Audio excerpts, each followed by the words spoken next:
Hello friends, welcome back to Ammu talents YouTube channel. మనం ఈరోజు government పాస్బుక్ను Aadhaar కార్డ్కి link చేసుకోవాలని చెప్పడం జరిగిందనమాట.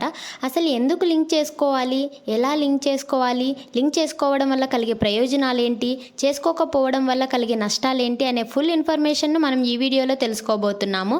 ఎవరైనా మన ఛానల్ని ఫస్ట్ టైం విజిట్ చేస్తుంటే మాత్రం సబ్స్క్రైబ్ చేసుకోవడం మాత్రం మర్చిపోకండి. ఇంకా లేట్ చేయకుండా వీడియోలోకి వెళ్దాం. ఈ గవర్నమెంట్ ఏం చెప్పిందంటే మన పాస్బుక్ను కంపల్సరీగా ఆధార్ కార్డుకి లింక్ చేసుకోవాలి అని చెప్పడం జరిగిందనమాట. అసలు ఎందుకోసం చెప్పింది అంటే చాలామంది ఏం చేస్తున్నారంటే తప్పుడు పత్రాలు పెట్టి ప్రభుత్వం ఇచ్చే పథకాలను అలాగే తక్కువ వడ్డీ రేటుకి ఇచ్చే రుణాలను తీసుకోవడం ఇలా చేస్తూ ఉన్నారనమాట. వీటిని నిర్మూలించాలి అన్న ఉద్దేశంతో ప్రభుత్వం కంపల్సరీగా పాస్బుక్ను ఆధార్ కార్డుకి లింక్ చేసుకోవాలని చెప్తూ ఉంది.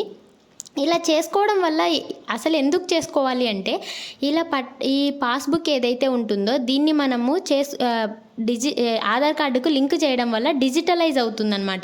అంటే మన భూమి రికార్డులన్నీ కూడా డిజిటలైజ్ అవ్వడం వల్ల చాలా భద్రంగా ఉంటాయి. అలాగే మనకి ఏదైనా ఇన్ఫర్మేషన్ కావాలంటే కూడా మనకి ఈజీగా అవైలబిలిటీలో ఉంటుందన్నమాట. ఇంకా దీనివల్ల కలిగే ప్రయోజనాలు కనుక మనం చూసుకుంటే ఇలా పాస్బుక్ను ఆధార్ కార్డుకు లింక్ చేసినప్పుడు మనకి ఇది డిజిటల్ రూపంలో అందుబాటులో ఉంటుంది. ఈ డిజిటల్ రూపంలో అందుబాటులో ఉండడం వల్ల మనకు భూమికి సంబంధించిన ఏవైనా రికార్డులు కావాలి అంటే కూడా ఆన్లైన్లో మనం ఈజీగా పొందవచ్చు.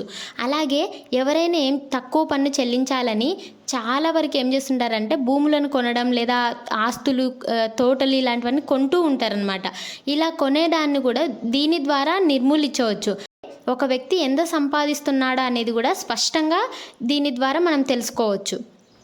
ఇంకా ఏంటి అంటే మనం భూమి కొనాలి అన్నా లేదా అమ్మాలన్నా కూడా దీంట్లో ఇన్ఫర్మేషన్ ఆల్రెడీ ఉంటుంది కాబట్టి ఈ లింక్ చేయడం వల్ల డిజిటల్ రూపంలో మనకు ఇన్ఫర్మేషన్ ఉంటుంది కాబట్టి ఈజీగా ఉంటుందన్నమాట. భూమి కొనాలన్నా లేదా అమ్మాలన్నా చాలా ఈజీగా ఉంటుంది.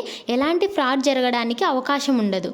అలాగే మనం ఇంకా ఏవైనా భూమికి సంబంధించి ఏవైనా గొడవలు ఉండడం లేదా కబ్జా చేయడం ఇలాంటివన్నీ ఉంటాయి కదా, ఇవన్నీ కూడా మనము ఈ లింక్ చేసుకొని ఉండడం వల్ల ఏమవుతుందంటే ఆల్రెడీ మీరు లింక్ చేసి ఉంటారు కాబట్టి మీ ఇన్ఫర్మేషన్ అక్కడ డిజిటల్ రూపంలో ఉంటుంది కాబట్టి అలాంటి ప్రాబ్లమ్స్ ఏవైనా ఉన్నా కూడా వాటిని ఈజీగా అయితే రిమూవ్ చేసుకోవచ్చు, మనం వాటిని పరిష్కరించుకోవచ్చు అనమాట.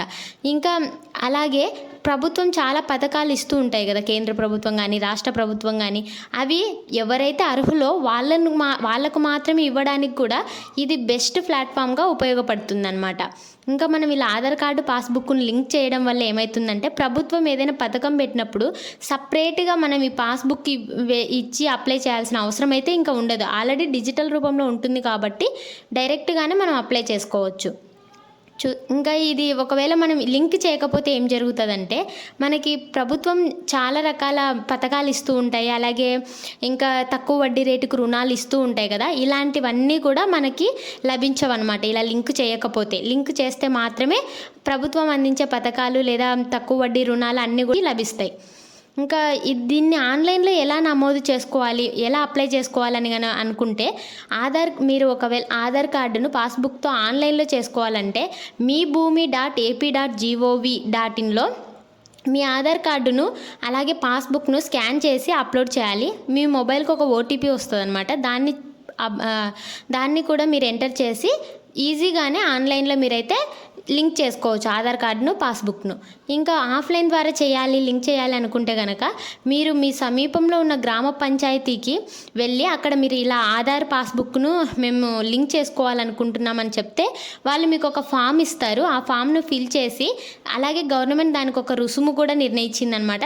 ఆ రుసుము మీరు చెల్లించి అప్పుడు లింక్ చేయమని చెప్తే వాళ్ళు లింక్ చేయడం జరుగుతుంది. ఇలా ఈజీగానే లింక్ చేసుకోవచ్చు. చూశారు కదండి, ఇదండి ఇవాళ ఇన్ఫర్మేషన్. ఈ వీడియో మీకు నచ్చిందని అనుకుంటున్నాను. ఈ వీడియో కనుక మీకు నచ్చినట్లయితే లైక్ చేయండి, షేర్ చేయండి, సబ్స్క్రైబ్ చేసుకోవడం మాత్రం మర్చిపోకండి.